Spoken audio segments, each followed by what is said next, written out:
Welcome to the deep dive. Today, we're jumping into a really interesting book. It's called Thinking in Bets by Annie Duke. It definitely offers a new way to think about, well, success and failure. It really does. It challenges how we usually look at things right from the start. Okay, so let's try and unpack this a bit. Think about your life like a game. Now, is it like chess? Where everything's calculated, best player wins? Right, pure skill. Or is it more like poker? Where, yeah, you make smart plays, but, well, luck plays a pretty big part too. Exactly. And the book argues strongly, life's much more poker than chess. Understanding that difference. That's key to making better decisions, apparently. And what grabbed me straight away is how it forces you to look at outcomes differently. hmm It highlights this idea that our lives are really shaped by just two things. Number one, the quality of our decisions, and number two, luck. Chance. So skill and chance. Right. And learning to tell them apart, that's what thinking in bets is really all about. It's about separating what you controlled from what you didn't. It uses that really famous example almost immediately, doesn't it? The Pete Carroll one. Oh, yeah, the Super Bowl XLIX play call. Super controversial. Totally. Everyone, pundits, fans, just slammed him, said it was a terrible, terrible decision because it ended in that interception, lost the game. And that ties right into what the book calls resulting. It's this tendency we have to just equate how good a decision was with how it turned out. So good outcome means good decision, bad outcome means bad decision. Simple as that. That's how we often think, yeah. But Carroll's decision, statistically, was actually pretty defensible. Like only a 2% interception rate from the 1-yard line in that situation. Wow, okay, so a good quality decision process-wise. But he got unlucky. He got a bad result. And the book makes this really compelling case that we judge ourselves, and definitely others, this way all the time. It's a huge mental trap. So, okay, what's the takeaway here for you listening? How does this help? Well, thinking in bets encourages us to sort of redefine what wrong means. It's not about a bad outcome. It's about a flawed process. Ah, okay, so shift the focus. Exactly. Embrace the uncertainty. Move away from just thinking right or wrong and more towards like calibrated confidence, thinking in probabilities. Like saying, okay, I'm maybe 60% sure this will work rather than this will work. Precisely. Maybe I'm 58% sure, and then later, based on new info, okay, now I'm down to 46%.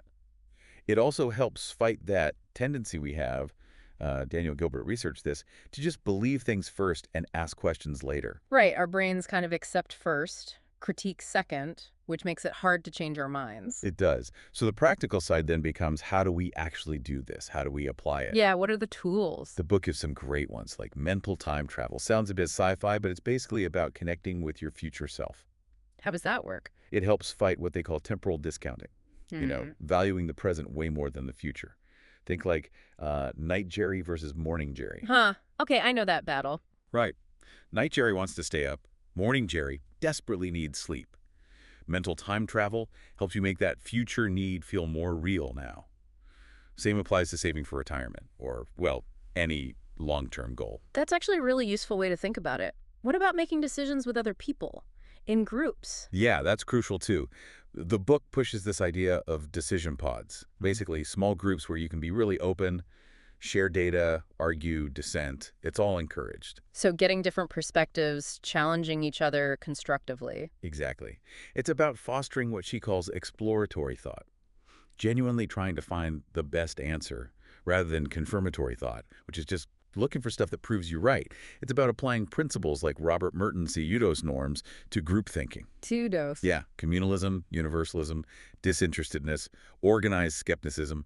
Basically, norms for objective, collective truth-seeking. Okay. Creating a little truth-seeking tribe. Sort of. And even simpler, there's the wanna bet challenge. Just asking one a bit.